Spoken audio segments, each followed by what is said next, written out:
Kadhimma namaa amma dhimma ebaluu dhimma muktaar dhimma maarree haasa'uu dhiiseetiin jireenya xiyyaa fuuldura barbaada jireenya gaarii jechuudha daa'ima xiyya wajjin waan naafis ta'u waan ilmoo xiyyaatis ta'u akka du'aa naaf godhaa waan duraan caalaa duraanis du'aa naa gootanii jirtanii du'aa naa godhaadha yaadicha murteeffadhe immoo viidiyoo maan walitti deebinee argina.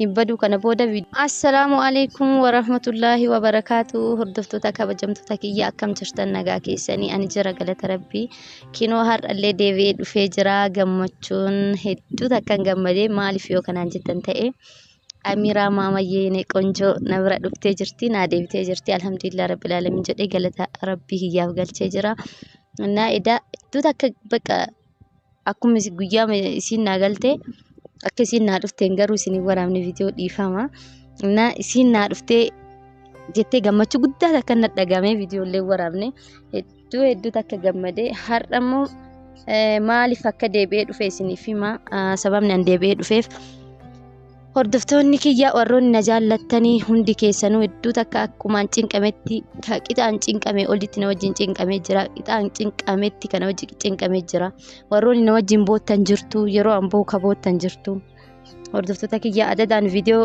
gadhiisuun hundi keessaniyyuu na wajjin cinqamtanii du'aa naa godhaa turtan guddaanaaf galatooma isiniin jedha inni guddaan har'aa wanni ani dhufeef dhugaa dubbachuuf warroota sababa daa'imti yana jalaa fudhatamteen na wajjin cinqamaa turtan galata keessan galchuuf jecha dhufe jechuudha namni nama hin galatoonfanne rabbiin hin galatoonfatu jedhama innaa hordoftoota kiyya hedduu isin jaalladha duraanillee isinis hedduu na jaallattanii anis hedduu isin jaalladha hedduu naaf galatooma isinin jedha hundi keessaniyyuu guddaa galata keessan hangana jedhee isiniif ibsuu hin danda'u jechuudha dhugaa dubbachuuf baay'ee na gammachiise hanga ani waa hunda rakkoo fi cinqiitiyya hunda na wajjin dhaabbachuu keessaniif na cinaa dhaabbachuu keessaniif guddaanaaf galatoomaa jedha itti aansuudhaan saayidii dhaqee itti madhee saayid daa'ima tana hin fuudhalle jedhee hiyyaanne dhugaa dubbachuuf irraa naa fuudhee naa fidallee akkanatti guyyaa gabaabduu keessatti jedhee hiyyaanne inni immoo har'a dhaqee itti madhee oolee osoo hin bulin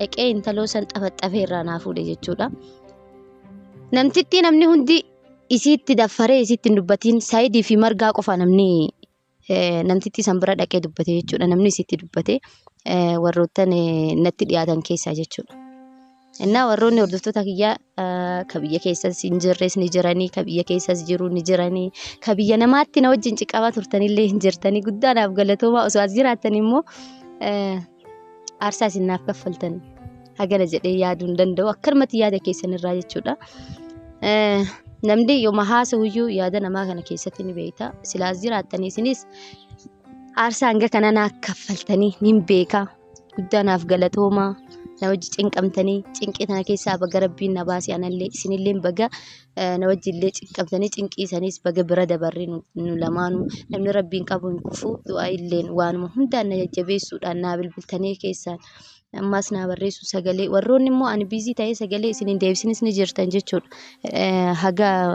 viidiyoo san gadhiise na asumaan naaf galatoomaa isiniif jedha hedduu gammadee sagaleen deebine akkammoo waan kana na gaafachuuf sagalee naa kaan ni beeka numa argaas garummoo sagalee seenin dhageeffannillee isiniin deebisnillee guddaa galatoomaa isiniin jedha ebalu jedhee ibsuu hin danda'u hangana jedhee ibsuu hin danda'u jechuudha warra na wajjin cinqaman hundi keessanuu guddaanaaf galatoomaa galanni keessan hangana jedheen dhumatu har'a guyyaa har'aa tana irra deddeebi'ee galatoomaa osoo jedhee natti nan dadhabsiisu jechuudha innaa saayidiis akkasumatti takkamatti madheen dhaqee irraa naa fuudhee saayid atillee itti aansuudhaan saayid naaf galatoomii galata guddaa qabda atillee rabbiin waan hunda walitti si haa qabu siin jedha atillee rabbiin ilmaan tanteetii wajjin namaa walitti deebi'ee nagahan gammachuudhaan jiraatu si haa godhu siin jedha itti aansuudhaan margaalleen dhimma kiyya kana na wajjin wareegamaa hedduu ture na wajjin aaraa na wajjin cinqamaa yeroo na dhukkubeessi yeroo daa'imni na jalaa fudhatamtees na bira dhufee yeroo baay'ee viidiyoo wajjin waraabnee turre jechuudha ani immootu gama sanitti hiyyaanne jalqaballee guyyaa amma dura inni muktaar hiisise sanis ka inni hiisisu tanaan quban qabu garuu immoo inni sababa kiyyaaf hiisisee jechuudhaan dhugaa jirturraa dubbadhee namoonni tokko hin jirtan jechuudha akkamitti ansin hiisisnee marga hiisise maa jettee muktaari warroonni jettan hin jirtanii Ani immoo jechi kiyya akkas osoo hin taane margaatu siisisee margaatti raguu osoo hin taane margaan dhimma kiyyaa fiisise malee dhimma biraa Muktaar wajjin qabu jechuudha. Akka inni ani immoo maaliif ree waan quban qabneef dhugaa jirtutti hime. Quban qabu margaan aarii makiyyaa osoo natti himin osoo natti himin aariidhaan isuma qabsiisee hiisisee immoo daa'imtiyyaa inni hidhamuudhaaf daa'imtiyyaa sinaa galte margaallee maaliif hidhee osoo hin taane maaliif siidhee Muktaariin jechuu osoo hin taane ani quba hin qabu akka margaan si hidheeyyuu isaas si hidhee wayaan si hidhee jedhe malee waan biraan jennee san dhugaa jirtu irraa dubbadhe. Inna margaallee natti aaree viidiyoo dheengadde inni gadhiise argee asumaan warroota natti mufatanii warroota na jajjabeessan hunda isaaniiyyuu galatoomfadha jedheetiin dhufe. Saniifuu margaalleen dhiifama naaf godhisin jedha. Ani jechuun akkasitti yaadee osoo hin taane natti aaruun na komachuun kan kee sirriidha. Garuu immoo ani atis waa hedduu aartee waa hedduu wajjin godhaa turtee duraa si qofatti dhiisuu osoo hin taane nama biraallee nama satti dhiyaatu nama immoo namni kun nama tokkorraa yoo gorsa fudhachuu dide nama tokkorraa ni fudhata jechuudha. Erga sirraa yoo hin fudhanne yoo sillee didaatiin tala sanis si tumsiistellee waan sin godhin hin qabdu naafis hedduu miidhamte atillee galatoomi immoo miidhama kan keessan illee osumaa beekuti ani wallaalee osoo hin taane ni beekaa waa hunda osumaa beekuse. Na wallaalee yookiin beekaan si dho'isuu osoo hin taane Sa'iditti himuu fi Sa'id dhaqee irraa naaf fuudhuun takkamaa jechuudha. Malee hammeenya sitti yaadnee si dho'isuu fi fillee miti jechuudha.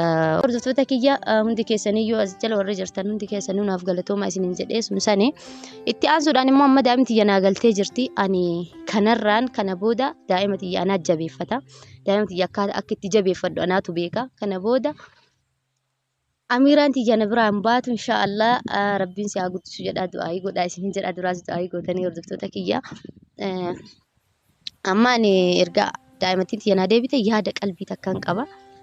Yaada gaarii takka fidee yaada wayii qaba. Waan yaade wayii qaba jechuudha. Hordoftoota kiyya waan kana jedhee ibsuuf hin deemu.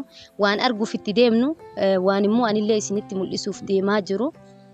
Yaada hedduu takka bakka yaada wayiitiin karoora fuulduraanii jira mi karoora namni karoorsee waan wayii godhuuf deemu. Yaada akkasii san qaba. Rabbi si haa milkeessu naan jedhaatii du'aayii naaf godhaa immoo yaadicha ni argitanii kama wajjumaan arginu ta'a akka itti deemnu ta'a fuula duratti hin baduu. Kana booda viidiyoo raahaan dalagaa iddoo aariitiin yeroo tokko takka viidiyoo irraa bada.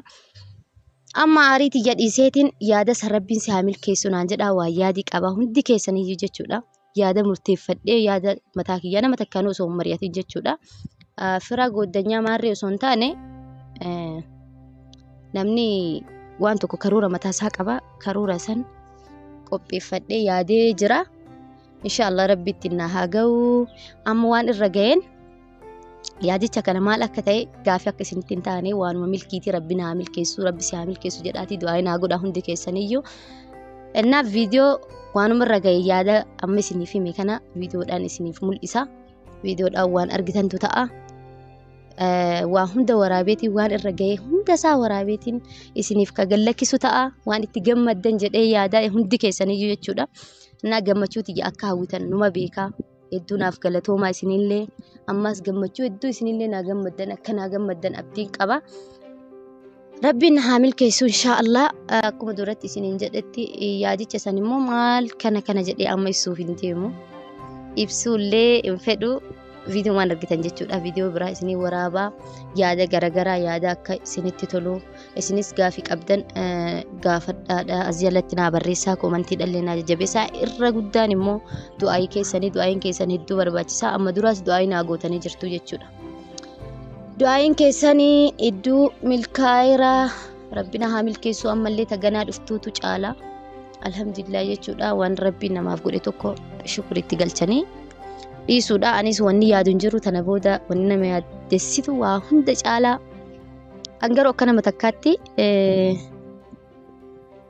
namni yaada qabdan namni daa'ima qabu jechuudha. Ilmootii yaa nama takkattuu hin qixxeessu dhugaa isiniif hima. Nama takkattuu hin qixxeessu walaa abbaa isaa walaa abbaa kiyya walaa haadha tiyya ilmoo ofii tana haadhaarra caalchisa ilmi namaa haadha ofirraa. Na ajaa'iba garuu an duraan erga daa'ima dhalee haati tiyya hanga bakka na jaallattus naa galee isinii galee duraan hanga haati tiyya na jaallattu hin beeku abbaan kiyya na jaallattu hin beeku. Amma immoo garuu eega dhalan arganii jedhan Oromoon jette san dhugaadha. amman haadha tiyyarra abbaa kiyyarra obboleeyyan kiyyarra abbaa Amiraa irraayyuu Amiraa caalchisaa jechuudha. Naadhiifama isa dura argite illee naan jedhinaati isa dura argite ilmoo akkamii caalchisan jedhina garuu warri dhaltanii argitanii jirtanii warri daa'ima qabdan hedduu jira mee eenyurra jabeessitan tamtu irra isinii caala maaliifuu waan biraatiif osoo hin taane daa'imni daa'ima ammaas immoo garaan dhale hin danda'u waan biraatiif hoolaa yookiin manaamin osoo hin ta'in garaan waa dhale kun hin obsu jechuudha daa'imman miidhamuu isiin fedhuu haati ofii miidhamuu irra daa'imni miidhamuu irra ofii isiitii miidhamuu irra wayyaa angaruu akkasitti yaada akka nama tokkootti yaadni duraan natti jiru ka Amiraatii amma yaadatti hin qabu alhamdulillah dhiigni natti guutee jira ergasii argadhe jechuudha maamaa tiyyaa hedduu yaadee duraas baay'ee tokko yaadee na bira akka dhuftuuf dhugaa dubbachuuf gizee isiin na bira hin jirre footoo isii ilaaluu hin danda'u jechuudhaan footoo isii gabbayee ilaaluu hin danda'u bakka na cinqaa natti hin tolu amma immoo na bira jirtii na bira geettee alhamdulillah jedhee rabbitti shukriin haa jiraatu naa waan irra ga'een yaadati jedhe sanniin hedduu takka du'aayi naaf godhaa duraan caalaa duraanis du'aayi naa gootanii jirtanii du'aayi naa godhaadha yaadicha murteeffadhe immoo viidiyoo maan walitti deebinee argina hin baduu kana booda viidiyoo saniin adadaan waan irra ga'een paartiidhaan isinii gadhiisa jechuudha viidiyoon dhiisuu kana booda yaadati akkuma jedheetti itti fufaa ka dhimma namaa amma dhimma ebaluu dhimma muktaar dhimma maarree haasa'uu dhiiseetiin jireenya tiyyaa fuuldura barbaada jireenya gaarii jechuudha daa'ima tiyya wajjin waan naafis ta'u waan ilmoo tiyyaatis ta'u hojjedhee argamuu barbaada inshallah kama argitan ta'a isin hunduuyyuu jechuudha viidiyoo sana irra na argitanii hanga viidiyoo biraatiin walitti deebinutti waan irra ga'een akkuma duratti isiniin jedhe isiniif gadhiisa hanga viidiyoo biraatiin walitti deebinutti nagaaf naaf turaa isiniif jedha bye bye